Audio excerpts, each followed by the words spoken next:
Henry David Thoreau Walton is one of the great work of him which starts with I do not propose to write an ode to dejection, but to brag as lustily. It starts like this: if only to wake my neighbor up.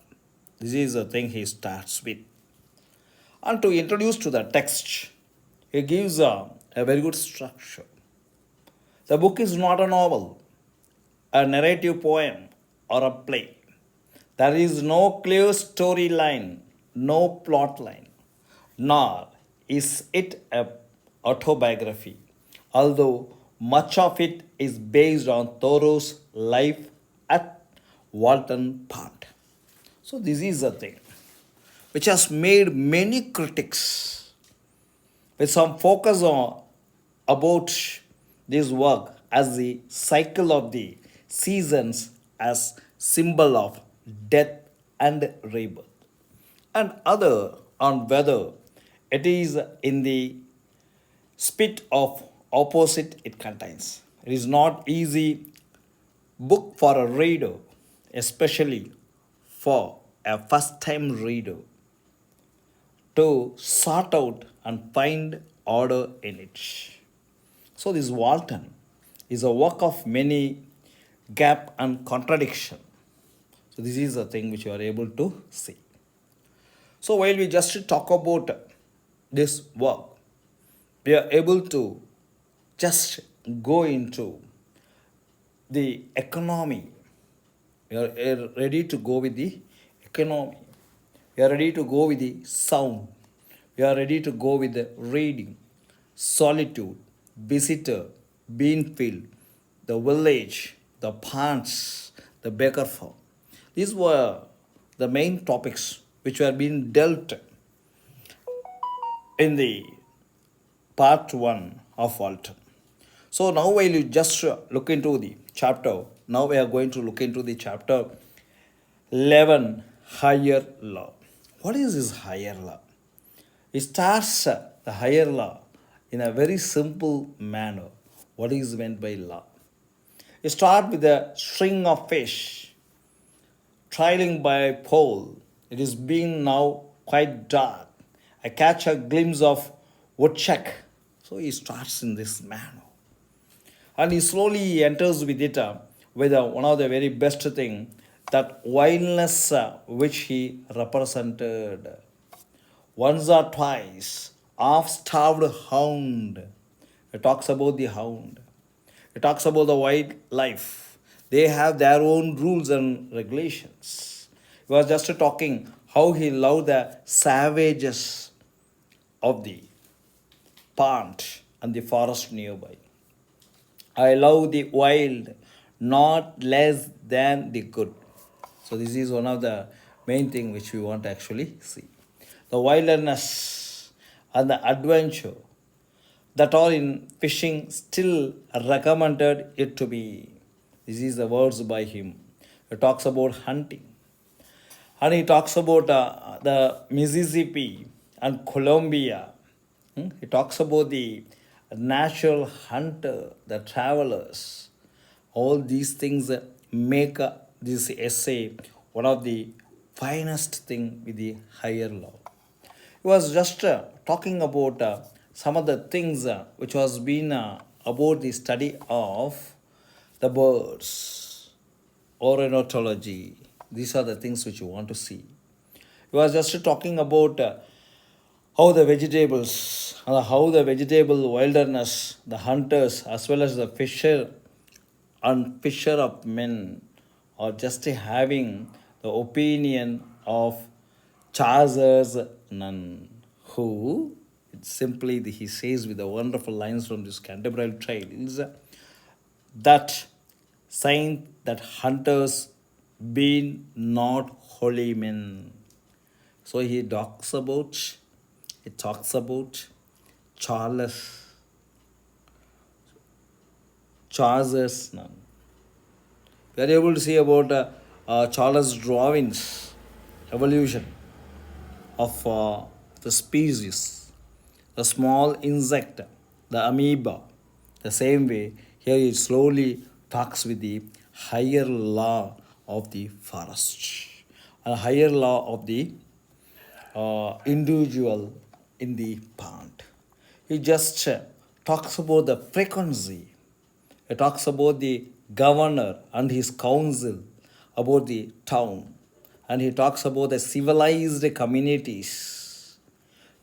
He called the civilized community as embryo man.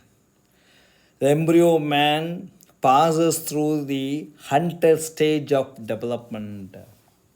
And he talks about a word, a key word with good shepherd.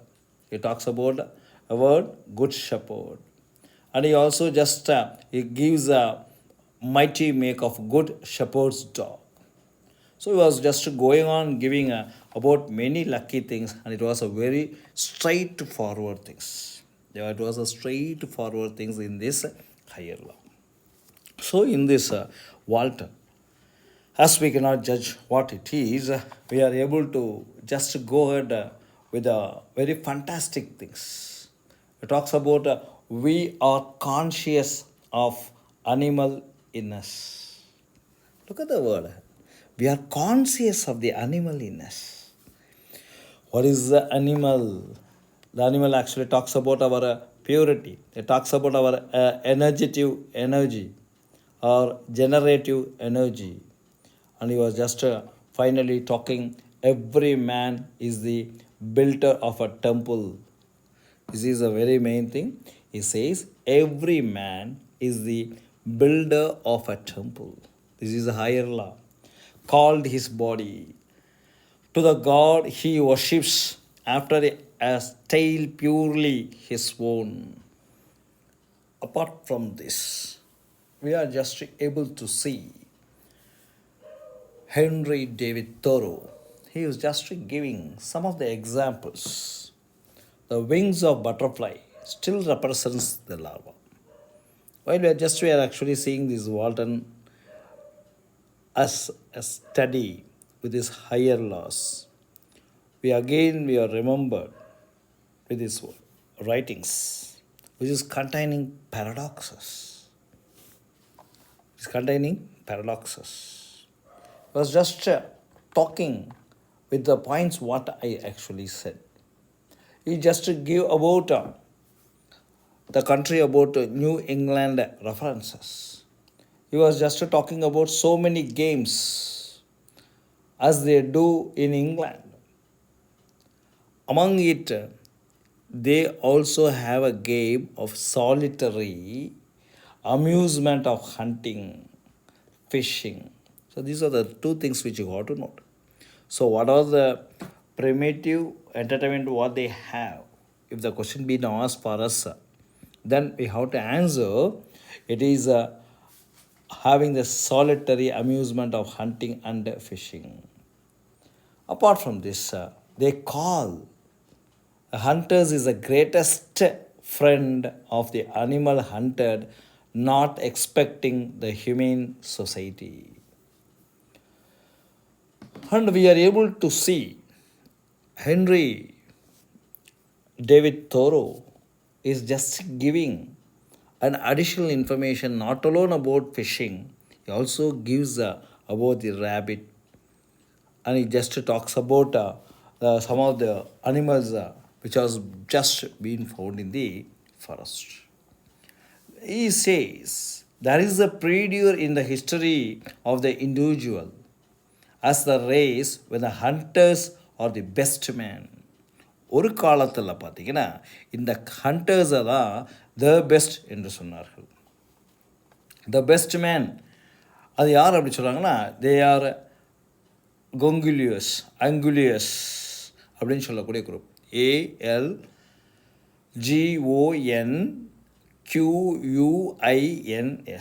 You can just see in this text who call the hunters as the best man. So this is actually being quoted by Henry Thoreau. And he also talk about the pity. We cannot but pity the boy who has never fired a gun. He is no more human, while his education has been sadly neglected. So he was just giving the practical writings. And while we talk about these practical writings, we are able to see about what are the specialization is just giving in an unusual complete experience. Unusual complete experience. Look, this is called as paradox. Animal food. Animal hunt and another animal for food. And he just talks about the civilized man. The civilized man is being talked by Thoreau. அப்போ தோற திடீர்னு பார்த்தீங்கன்னா ஒரு அர்த்தம் சொல்கிறாரு. என்ன சொல்கிறாரு அப்படின்னா, whatever my own practices may be, I have no doubt that it is a part of the destiny of human race in its gradual improvement to live off eating animals. ஒரு காலத்தில் மனிதன் தன்னுடைய பசிக்காக இந்த அனிமலை சாப்பிட்டுக்கிட்டு இருந்தான். ஆனால் ஒரு காலகட்டங்களில் என்ன பண்ணணும், இந்த மனிதர்கள் அனைவருமே ஒரு சாவேஜ் ட்ரைபிள்ஸாக இருந்த காலங்களை விட்டுட்டு நம்ம மோர் சிவிலைஸ்டுக்கு வந்துட்டோம். அப்போ இந்த மிருகங்களை வேட்டையாடி சாப்பிட்றத குறைக்கணும் அப்படிங்கிற விஷயத்தை அவர் வந்து சொல்கிறார். So this is called as a genius idea. அப்படி பார்த்தீங்கன்னா ஒவ்வொரு விஷயமாக அவர் சொல்லிட்டு வரும்போது he talks about the time of distress. இது வந்து இந்த ஹையர் லாவில் இருக்குது, டைம் ஆஃப் டிஸ்ட்ரெஸ். இதை நீங்கள் வந்து நோட் பண்ணிக்கணும். ஓகேங்களா? That's all. இதுதான் நம்ம வந்து பார்க்க வேண்டிய ஒரு முக்கியமான ஒரு விஷயம். So finally it talks about the friend John form.